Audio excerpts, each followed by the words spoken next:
Salut à tous et bienvenue sur ValetPL, Lorcana FR, j'espère que vous allez bien. On se retrouve aujourd'hui pour une présentation de decklist, une decklist un peu particulière parce que cet après-midi j'ai un tournoi à 13h30, un tournoi dans ma boutique locale de Lorcana. Je suis ravi de pouvoir aller faire ce tournoi-là et ça va être le premier tournoi avec les cartes du chapitre 2. Le tournoi a un petit twist que je trouve intéressant, c'est que pour valoriser le fait qu'il y ait de plus en plus de gens qui se mettent au jeu mais qu'il n'y ait pas encore assez de produits pour contenter tout le monde, eh bien ce tournoi-là va se passer dans un format custom, c'est-à-dire qu'on pourra jouer toutes les cartes du jeu, chapitre 1, chapitre 2 comprises, mais sans légendaire. L'idée c'est de ramener le meilleur deck possible, mais sans y ajouter de légendaire. Je suis plutôt content de cette initiative, en tout cas pour valoriser l'aspect communautaire du jeu, permettre à tout le monde de venir en boutique, de s'amuser, sans forcément prendre en compte le budget de chacun. Après, c'est vrai que moi, égoïstement parlant, si jamais je raisonne pas en termes de communauté et d'intérêt pour le jeu, j'aurais préféré jouer et tester les nouvelles légendaires du chapitre 2. C'est pas grave, j'aurai d'autres tournois pour faire ça, je valorise ça. Si jamais près de chez vous, les boutiques veulent aussi attirer plus de joueurs et essayer de s'adapter entre guillemets au manque de cartes, eh ben, je trouve que c'est des initiatives qui sont plutôt intéressantes. Avant toute chose, n'hésitez pas à laisser un pouce bleu si jamais nos vidéos vous plaisent, à vous abonner à la chaîne si jamais vous regardez le contenu régulièrement mais que vous n'êtes pas abonné, à dérouler la description, à partager dans l'espace commentaire. Moi, le deck que j'ai décidé de jouer, eh bien, c'est une version sans légendaire de Humber Steel pour plusieurs raisons. Déjà parce que c'est le deck que je jouais avant et que j'ai envie de tester avec les nouvelles cartes du chapitre 2. Parce que c'est un deck qui, en plus, je pense, n'a pas de légendaires qui sont automatiquement inclus dans la liste. Alors oui, il y a des staples comme Réponse ou Stitch Surfer, mais disons que le deck peut se jouer sans ces cartes-là. Et il y a de nouveaux ajouts avec le chapitre 2 qui sont plutôt intéressants. On passe en mode zénithal et je vous montre tout ça. Le deck bien rangé dans un Sidewinder Ultimate Guard, lien d'affilée dans la description si jamais vous voulez vous procurer ces mêmes items-là pour ranger vos cartes ou protéger votre collection. Vous voyez l'idée, une jolie boîte de protection. J'en profite, gros big up à Ultimate Guard qui nous soutiennent. Donc si jamais je peux leur placer un petit coup de pub, je n'hésite pas. Alors, le deck que je vais jouer aujourd'hui, comme je vous l'ai dit, Humber Steel Song, sans légendaire. Je vous propose la liste et puis vous me direz ce que vous en pensez après. On est parti, on commence classico avec la boucle Stitch. Je vais prendre une partie de deck ici. On commence classiquement avec la boucle Stitch, je vais essayer de faire ça un peu propre. La boucle Stitch, donc du coup avec les Stitch 1 et les Stitch 6, je ne vais pas revenir exactement sur ce que fait le deck parce que j'ai déjà présenté mon deck en vidéo sur la chaîne. On va plutôt parler de ce qu'il y a de nouveau. En drop 1, on a des nouveaux drop 1 qui sont apparus, c'est notre ami la Reine Mère, donc qui te permet de évoluer pour seulement 2 la nouvelle Reine Mère, qui elle en plus te permet d'aller lorer pour 2, taper pour 4, baisser l'attaque d'un personnage adverse et d'augmenter l'attaque d'un de tes personnages. Ça a globalement remplacé le Captain Crochet et le Prince Eric, parce que ce sont des drop 1 qui font ton compte fonctionnel de drop 1 pour le Stitch à 6, et parce que en drop 2, théoriquement à la place de Eric, tu as une carte qui va taper pour 4, qui a 3 de défense et donc du coup qui tape mieux qu'Eric. Alors ça rend ton deck plus synergie dépendant, les cartes sont moins indépendantes, mais par contre ça te donne encore plus de puissance et de contrôle de board que ce que tu n'en avais au préalable. Ensuite, là, on a une pochette vide, c'est la 4e Cendrillon, je vais la récupérer juste avant le tournoi, bien évidemment.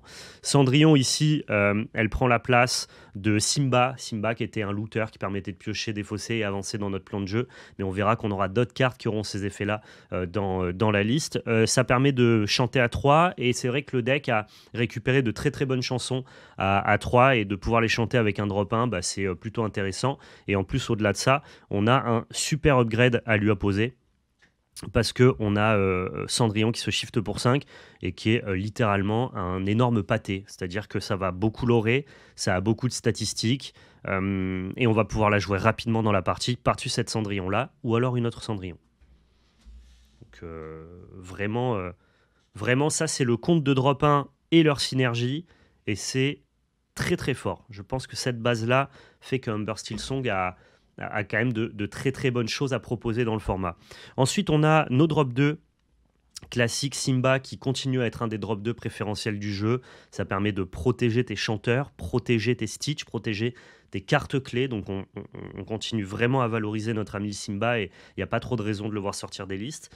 Et le nouveau drop 4 que l'on veut jouer, eh bien, c'est Cendrillon.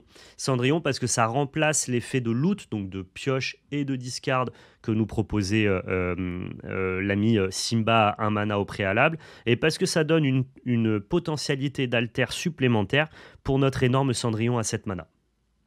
Donc voilà, ça plutôt classique également. Si on avance, on continue avec la carte phare du deck, ce qui fait que globalement, Ambre est probablement la meilleure couleur du jeu.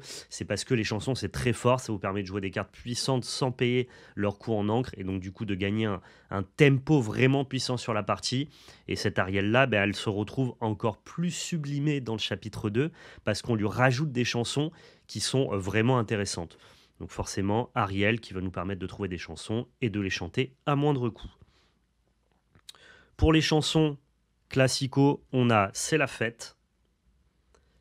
On a Deux perdus dans l'hiver, qui est une nouvelle chanson qui se chante très très bien avec notre ami Cendrillon qui permet de piocher une carte. Deux, plus ardent que le feu des volcans, parce que plus ardent que le feu des volcans, ça va mettre beaucoup de dégâts à un personnage adverse en fonction du nombre de personnages qu'on a sur notre terrain.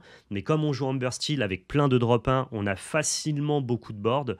Et donc, au pire des cas, si on affronte un deck Ruby qui va pouvoir gérer notre board avec des Soyez prêtes, eh bien cette carte-là, elle est ancrable. Et donc, du coup, ça deviendra naturellement une encre. Et enfin, la classique, ce qui rend le jeu vraiment puissant, 4 ce rêve bleu et 4 tuons la bête. On a un décompte de chansons qui passe de 12 pour le chapitre 1 à 16 pour le chapitre 2, avec plus de mélomanes, donc de chanteurs, et donc du coup, qui valorise encore plus Ariel, qui facilement va pouvoir hit une chanson, là où avant, avec 12 chansons dans ton deck, il y avait un monde où des fois, tu trouvais pas tes chansons. La classique ensuite, les 3 lanternes. 3 lanternes parce que ça accélère ton jeu, ça te permet notamment de jouer plus rapidement un Stitch à 6, de jouer plus rapidement une Cendrillon, ça te permet dès le tour 2 d'être posé, de s'engager, de poser un Stitch, et ça te permet surtout d'avoir une séquence qui est très intéressante contre les decks aggro, c'est-à-dire tour 2, j'engage, lanterne, je pose Stitch pour 0. Tour 3, j'engage lanterne, je baisse le coût d'alter parce que lanterne baisse le coût d'altération des personnages. J'altère pour 3 sur mon Stitch, je peux directement chanter Tuons la bête dès le tour 3. Et ça, il n'y a aucun gameplay qui te permet de chanter Tuons la bête dès le tour 3 autre que cette situation-là pour le chapitre 1. C'était vraiment valorisé, c'était vraiment fort. Par contre, maintenant, comme on peut alter pour 2 avec notre reine-mère, eh bien, on a plusieurs possibilités même de tuons la bête dès le tour 3, parce que celle-là, si on l'a altérée au tour 2, elle peut chanter dès le tour 3. Donc vraiment, très synergique, très puissant ce deck-là. Petite nouveauté, vous l'avez vu, on a rajouté des chansons, on a plus de chanteurs, la stratégie globale du deck tourne vachement plus autour de ça.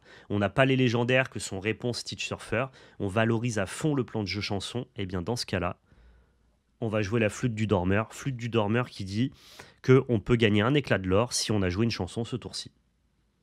Bah, comme on va en jouer plein des chansons, ça va nous permettre de gagner du lore tout en chantant. Donc là où d'habitude dans l'Orcana, l'intérêt c'est de choisir si on doit attaquer, lorer ou ne rien faire. Ici, tu peux décider ou même chanter. En fait, tu as plusieurs décisions et tu ne peux jamais assembler plusieurs décisions, en tout cas plusieurs choix en une. Et bien là, ça te permet à la fois de chanter tes chansons, tout en continuant d'accumuler du lore. Ça permet de tuer à distance et ça me semble très très bien contre les decks contrôle, que ça soit Ruby Saphir ou alors que ça soit Ruby Améthyste. Et enfin, pour compléter le deck, 3 petites fées clochettes parce que ça mange pas de pain. On a les lanternes pour les jouer le plus rapidement possible et que ça reste une très très bonne carte de midrange. Il n'y a pas de légendaire dans ce deck-là. Du coup, le budget de ce deck-là est vachement plus faible qu'un deck compétitif classique. Pour moins de 200 €, vous pouvez jouer ça. Et je peux vous dire que vous allez faire des dingueries dans vos tournois locaux. Donc si jamais vous avez peu de budget, que vous n'avez pas de légendaire, mais que vous voulez quand même vous amuser, jouer un deck très compétitif, participer à des tournois locaux, eh ben, je vous invite à tester cette version-là, d'abord sur Pixelborn, et si ça vous plaît, de vous procurer les cartes. Vous ne serez évidemment pas déçus. Je vous tiendrai au courant de mon résultat.